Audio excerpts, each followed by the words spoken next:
You and your boy need a home, Clara whispered. Silas Thorne stopped at the foot of her porch as though the words had struck him in the chest. 12 years had passed since Clara had last seen her first love.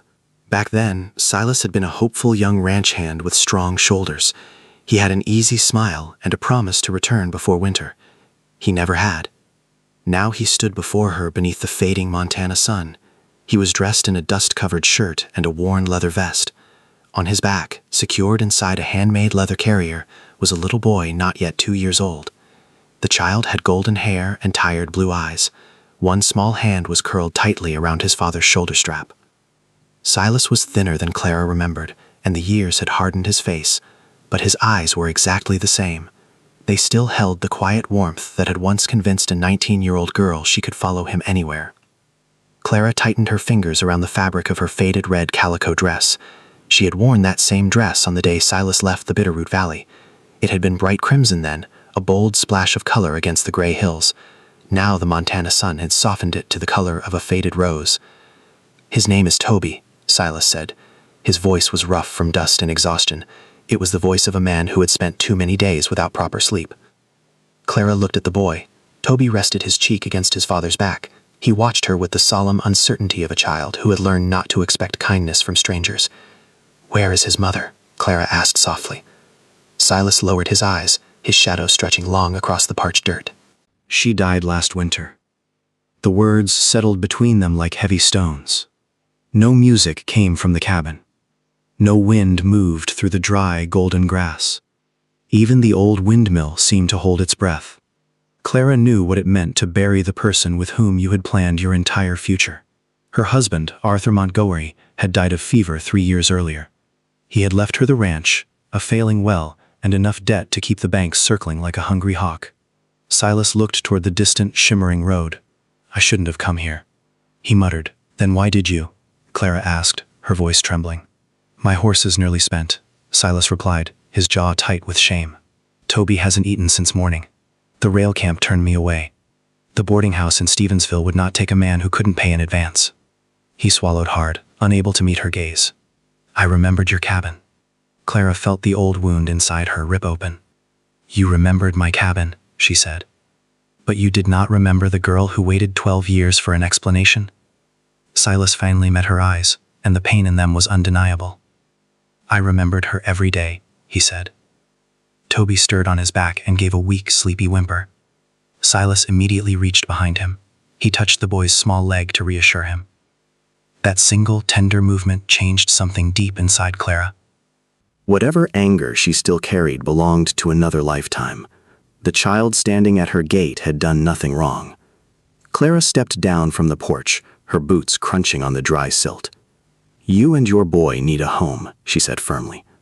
Silas stared at her in disbelief. "Clara, I'm not asking for charity," he said. "Good," she replied, "because I'm not offering charity." She pointed toward the damaged windmill and the dry cattle trough beside it. "My well is failing, the north fence is down, and the bank expects payment before the first snow falls. You need shelter for your son, and I need someone who knows how to keep a ranch alive." Silas glanced at the cabin, then back at her. "And when the work is done?" he asked.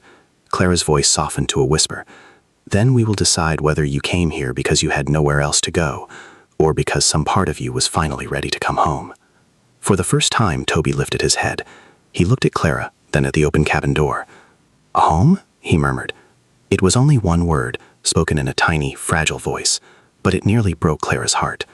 Clara turned away before Silas could see the tears gathering in her eyes. "Bring him inside," she said. "The evening air is turning cold." Silas remained frozen for one more second. Then he followed his first love into the home he had once dreamed of building with her. Outside, the late summer sun hung low over the Bitterroot Mountains. The valley glowed with copper light and dry golden grass. It was August of 1889.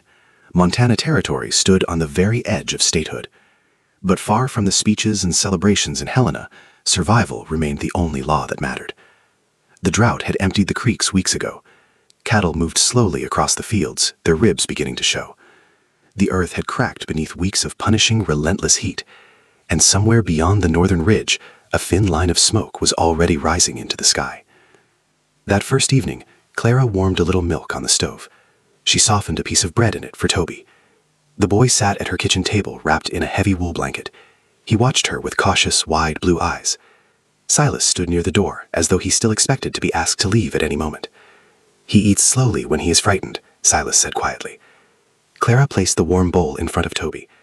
"Then no one will hurry him here," she promised. Toby looked at his father before touching the silver spoon. Silas nodded his approval.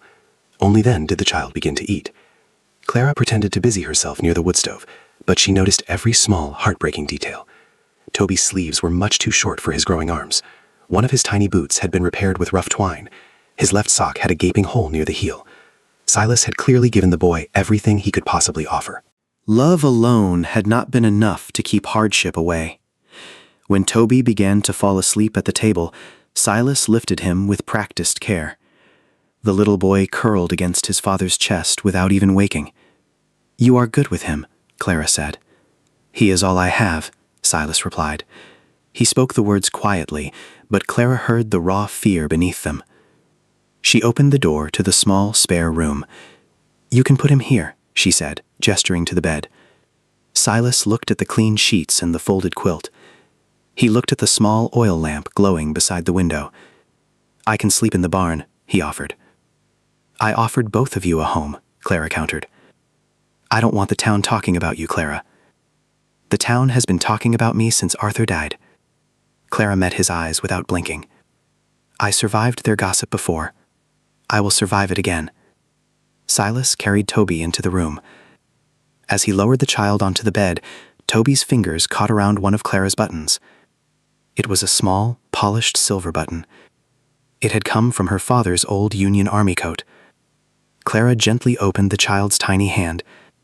"My father gave me that before I came west," she explained to Silas. Toby stared at the polished silver in his palm. "Pretty," the boy whispered. Clara smiled despite the weight in her chest. "You may hold it until you fall asleep," she told him. Silas watched her tuck the blanket around his son. For one fragile moment, they did not look like two strangers. They did not look like people separated by 12 years of silence. They looked like the family they might once have become. Long after Silas had fallen asleep on the floor, Clara remained beside Toby's bed. The little boy had wrapped one hand around the silver button. She gently eased it from his fingers after he drifted back to sleep. His breathing was soft and uneven, as though even in sleep he expected the world to take something else from him. Clara reached down and brushed a strand of golden hair from his forehead. For years she had convinced herself that the silence of the cabin did not trouble her. She had told herself she was fortunate to have land, work, and enough strength to survive. But sitting beside Toby, she finally admitted how empty the rooms had become. There had been no small footsteps crossing the floor. No sleepy voice calling from the darkness. No tiny stockings hanging near the stove in winter. Toby stirred and opened his eyes. "Clara?" he whispered. "I'm here." "Papa go?" "No," she said gently. "Your papa is right beside you." The boy looked toward Silas sleeping on the floor. Only then did his small body relax. Clara pulled the quilt higher over his shoulders. "Papa comes back," Toby murmured. The words struck Clara harder than she expected. Silas had once failed to return for her, but to this child, he was the man who always came back. Clara looked down at the sleeping father and son. Perhaps a person could be both the cause of an old wound and the answer to a new prayer. She remained beside Toby until his breathing became steady again. Before leaving, she placed the silver button beneath his pillow. For the first time in 3 years, Clara did not feel alone inside her own home. The next morning, after Toby woke, Clara returned the silver button to her sewing basket for safekeeping. Later that same morning, Silas began working before the sun had climbed high. He repaired the broken north fence line. He cleaned the silt from the well housing. He climbed the tall windmill tower to inspect the failing gears. Clara watched from the kitchen garden. She saw the muscles in his shoulders tighten beneath his faded shirt. Years had changed his face, but not the way he worked. Silas still treated every task like a sacred promise. By noon, the heat was a physical weight. Sweat had darkened his collar and stained his hat. Clara carried a jar of cool water out to him. "You don't have to rebuild the whole ranch in one day, Silas." "I have 12 years of silence to repay," he replied. She stopped beside him, her shadow falling over his work. "Work can repair a fence, Silas, but it cannot explain why you disappeared." His hands went suddenly still. I wrote to you, Clara. I never received a single letter. I sent 6, he said, his voice cracking. Clara's breath caught in her throat. Silas looked toward the distant, hazy mountains. My father was dying back then. He made me promise to take the family north to safety. By the time I returned to the valley, I was told you had married Arthur Montgomery. I waited 2 years for you, Silas. I came back 3 months too late, he whispered. Neither of them spoke for a long time. The only sound was the dry grass rustling in the heat. From the porch, Toby laughed at a grasshopper jumping through the dust. The sound was small and bright. It loosened something that had been trapped between them for 12 years. Clara handed Silas the jar of water. Then perhaps we have both spent 12 years grieving a lie, she said. Silas took the water, but his fingers brushed hers. Neither of them pulled away immediately. The old connection was still there, quiet but unmistakable. Clara turned away first. She did not trust herself to remain that close to him. For 12 years she had built her life around the belief that Silas had chosen not to return. That belief had carried her through lonely winters, through Arthur's illness, and through the long nights after his death. Now 6 missing letters had shaken the foundation of everything she remembered. Who told you I had married? She asked. Silas hesitated. Your uncle, Charles. The color drained from Clara's face. Charles had never approved of Silas. He had called him a penniless dreamer and warned Clara that love could not fill an empty pantry. After her mother died, Charles had handled the family's mail and accounts. A cold understanding moved through her. He knew I was waiting for you, she said. Silas stared at her. Are you saying he kept the letters? I do not know. But the answer was already visible in her face. Silas lowered the water jar. I spent years believing you had chosen Arthur, and I spent years believing you had forgotten me. Neither of them spoke for several seconds. There was no way to recover the years that had been stolen. Arthur had been a decent husband, and Silas had loved Toby's mother. Their lives had continued, even while a part of each of them remained trapped in the past. Clara looked toward Toby on the porch. We cannot pretend those years did not happen. I would never ask you to. But we can stop letting a lie decide what happens next. Silas nodded slowly. It was not forgiveness. Not yet. But it was the first honest step toward it. They would never know for certain what Charles had done with the letters, but neither of them would allow his silence to steal another day. Later that afternoon, a rider approached the ranch. Clara gripped the wooden handle of her lantern as the sun began to dip. Living alone had taught her to treat every unexpected sound with caution. She stepped back toward the porch where Toby was playing. A tall, thin man stepped out of the rising dust. Clara lowered the lantern when she recognized his face. It was Jedediah, their neighbor from 3 miles over the ridge. I saw Silas repairing your north fence today, Jedediah said. I didn't know he had returned to the valley, Clara. He arrived yesterday with his little boy, Clara replied. They have nowhere else to stay. Jedediah studied her face for a long moment. He did not ask the question already forming in his weary eyes. Everyone in the valley remembered what Silas Thorne had once meant to Clara. The well went dry at my place this afternoon, Jedediah muttered. He looked down at the dirt, defeated. My wife is distraught. She is crying over the kitchen garden as we speak. I came to see if I could borrow a few buckets of life, Clara. Clara felt a wave of sympathy for the man. In this territory, a dry well was a slow death sentence. Take what you need, Jedediah, she said. The pump is still working, thanks to Silas. Jedediah cupped one hand beneath the pump and drank deeply. When he lifted his face, his eyes were red with exhaustion. A man does not understand how rich he is, he said. Until his children ask for water, he cannot give them. He filled his heavy wooden pails in the growing dark. Clara watched him leave, a lonely figure in the vast emptiness. It was a stark reminder of how fragile their existence truly was. That night, Clara lay awake in her narrow bed. She listened to the unfamiliar sound of another person moving inside the cabin. Silas was sleeping on the floor beside Toby's bed. Twice, she heard him rise to check the boy's breathing. He was a man haunted by what he had already lost. By dawn, he was already outside again. He was wrestling with the heavy gears of the windmill. For the next 2 days, they worked side by side in the heat. Silas restored the pump well enough to draw a steady stream. Clara cooked, tended the scorched garden, and kept the cabin running. In the evenings, she quietly repaired the hole in Toby's tiny wool sock. The boy began following her from room to room like a shadow. At first, Toby spoke to her only through shy looks and small gestures. Then, one morning, he surprised them both by calling her Clara. Each time he spoke her name, Silas looked away. He looked as though the sound awakened something he didn't trust. He was afraid to want a life this good again. On the third afternoon, Toby fell asleep in Clara's lap. They were sitting on the porch beneath the small awning. Silas found them there when he returned from the lower pasture. For several seconds, he simply stood and watched the scene. "You always wanted children," Silas said softly. Clara lowered her eyes to the sleeping boy. "Some wishes arrive late," she replied. Silas removed his hat and wiped his brow. "And some men arrive later than they should," he added. If Clara's decision to open her home has touched your heart, subscribe and tell us in the comments. Would you have given Silas a second chance? Now stay with us, because the wind is about to change. Before Clara could answer, the wind suddenly changed. The warm breeze became a hot, dry blast. The sharp smell of smoke moved across the valley. Silas turned his head toward the northern ridge. The faint smoke they had noticed earlier was no longer distant. It had swollen into a massive black column above the ridge. "Clara," he said, his voice suddenly sharp and urgent, "take Toby inside right now." The afternoon sun became a white, unblinking eye above them. Smoke rolled over the ridge, turning the sky a sickly, bruised yellow. Silas ran toward the barn while Clara lifted Toby. "The fire jumped the creek," Silas shouted over the rising wind. "We may have less than an hour." He released the livestock from their pens.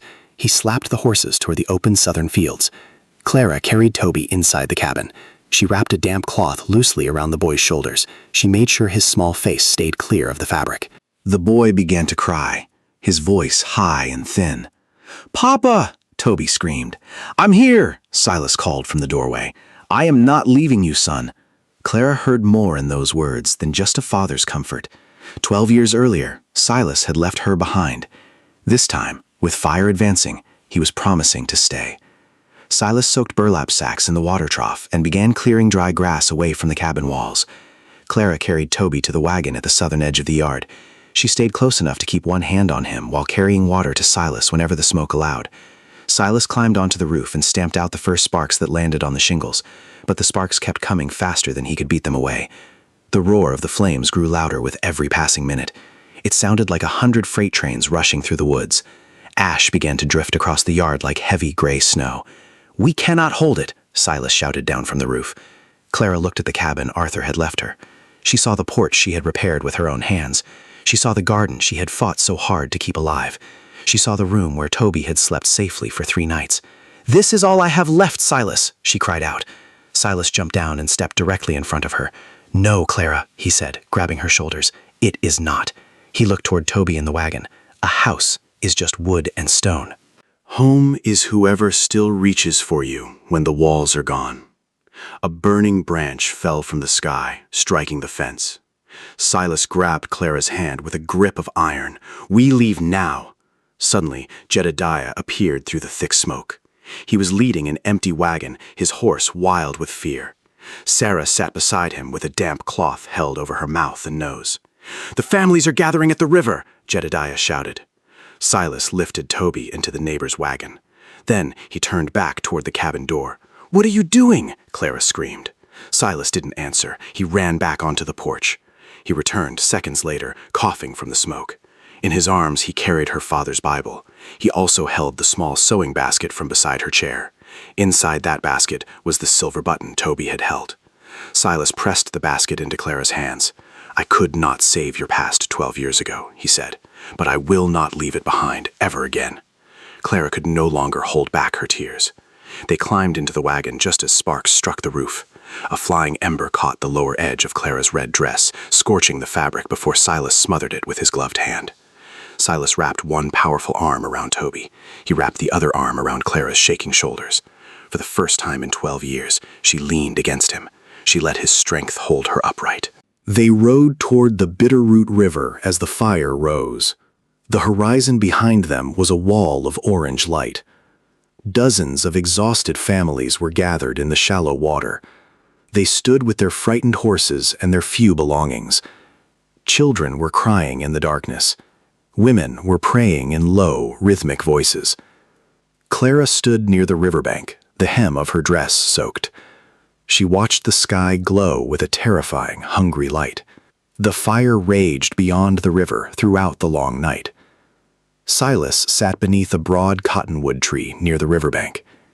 Toby was sleeping soundly against his father's chest.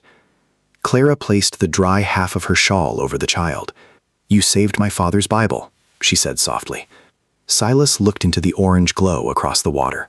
"I should have come back for you 12 years ago." "Yes," Clara answered, her voice honest and flat. "You should have." Silas accepted the truth without making excuses. "I was ashamed," he admitted. "By the time I learned you had married, I felt lost. I believed I had lost the right to even explain." Clara sat down beside him on the damp ground. "You did lose that right, Silas." Silas lowered his eyes, his shoulders slumped. "But perhaps," Clara continued, reaching out, "you have earned the right to begin again." Toby stirred between them and reached for Clara. She took his small, warm hand in hers. Silas covered both of their hands with his own. The heat of the fire burned beyond them. The cold river flowed beside them. But together they felt a warmth that had nothing to do with flames. For a while, the three of them sat without speaking. Around them, frightened families whispered prayers and counted the names of those who had reached the river. The orange light faded slowly behind the smoke. Toby shifted in Silas's arms and pressed closer to Clara. She placed her hand against the child's back. Silas watched the movement with an expression she could not fully read. "What is it?" Clara asked. "I was thinking about his mother." Clara did not pull her hand away. Silas looked down at his son. "Before she died, she made me promise Toby would never grow up believing he was a burden. He is not a burden. I know that." Silas swallowed. "But there were nights when I had no food, no work, and nowhere safe to put him to sleep. I was afraid love would not be enough." Clara looked toward the families gathered along the river. "Love alone cannot keep a roof standing." Silas lifted his eyes to hers. "It means food, shelter, work, patience, and people willing to stay." A faint, tired smile touched Clara's face. "That sounds less like romance and more like ranching. Perhaps they are not so different." Despite the smoke and fear, Clara laughed softly. It was the first time Silas had heard that sound since returning. His face changed. For one brief moment, the years fell away. He looked like the young man who had once waited outside her father's gate with wildflowers hidden behind his back. "I missed that laugh," he said. Clara's smile faded into something more tender. "You had no right to miss it." "No," he agreed. "But I did." Toby stirred between them and placed one hand against Clara's chest. She covered it with her own. Silas looked at their joined hands. "I do not know what will be left when morning comes," he said. Clara leaned closer, beneath the shelter of the cottonwood. "Then morning will tell us what we must rebuild. And if nothing remains." She looked at Toby, then back at Silas. "Then we begin with the three people sitting here." Silas closed his eyes for a moment. When he opened them, the fear in his face had softened. The fire still burned beyond the river. But for the first time since entering the valley, Silas no longer looked like a man with nowhere to go. By the next morning, a soft rain had begun to fall. It was light at first, just scattered drops in the ash. Then the sky finally opened up with mercy. The surviving families waited until the road was safe. Silas drove Clara and Toby back toward the ranch. The valley had become a blackened, alien world. Smoking fence posts stood like grave markers. Trees were nothing but skeletal remains against the gray sky. Clara prepared herself to find nothing but a hole in the ground. But when the wagon reached the final hill, she gasped. The cabin was still standing. The porch roof had burned away entirely. One side wall was badly scorched and blackened, yet the main logs, the heart of the home, had held firm. Clara climbed down before the wagon had even stopped. She crossed the ruined yard and fell to her knees in the ash. Silas set Toby down a few feet away. He held the boy's hands as Toby took small, uncertain steps. Clara covered her face and wept. "I thought I had lost everything," she sobbed. Toby looked up at her soot-streaked face. His lower lip trembled with a sudden realization. "Mama?" the boy whispered. For a heartbeat, even the rain seemed to fall in silence. Clara froze, her breath hitching in her chest. Toby had never called her that before. He pulled free from Silas and stumbled into her arms. Clara made a broken sound and held him tight. She pressed her face against his golden hair. Silas knelt beside them in the wet, black soot. "You do not have to call her that, Toby," he whispered. Clara looked at Silas through her tears. "She may call me whatever makes him feel safe," she said. Silas bowed his head, unable to hold back his grief any longer. His shoulders shook as the tears finally came. Clara reached for him, drawing him into the embrace. The three of them remained together in the ruins. The rain fell over the surviving walls of their home.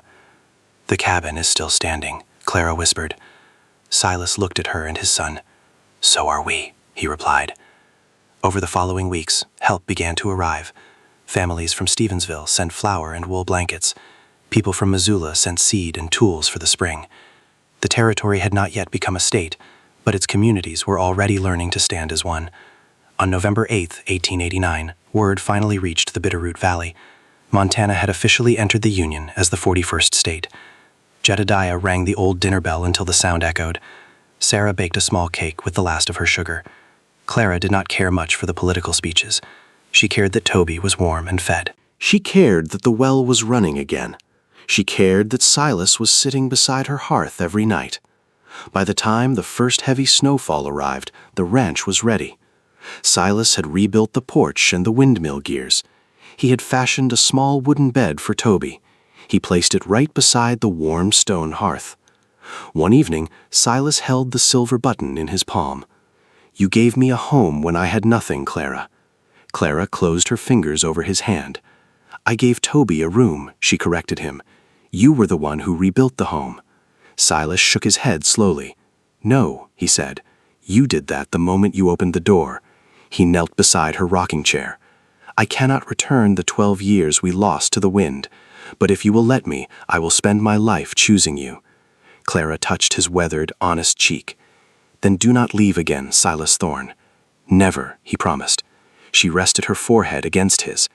Outside, the windmill turned in the cold night breeze. Its steady clanking no longer sounded lonely. It sounded like the heartbeat of a family that refused to die. Years passed, measured by harvests and long winters. Toby grew tall and strong beneath the Montana sky. He never remembered the boarding house that turned them away, but he always remembered the woman in the faded red dress. He remembered the woman who opened her door to a man everyone else had forgotten. Clara kept one charred piece of that red dress. She kept it inside her small sewing basket. When Toby married many years later, she had a surprise. She had stitched that fabric into the corner of his quilt. This survived the fire, she told him on his wedding day. Toby touched the faded, blackened scrap of calico. "So did we, Mama," he said. Clara looked across the room at Silas. His hair had turned to silver, matching the winter frost. But his eyes were still the eyes of the young man she loved. He reached for her hand across the table. Their story was never about a perfect, easy life. It was about two people who had lost almost everything. They had lost years, security, and people they loved. But they still found the courage to open one more door. True love does not always arrive on a white horse. Sometimes it arrives tired and covered in trail dust. Sometimes it arrives with a sleeping child on its back.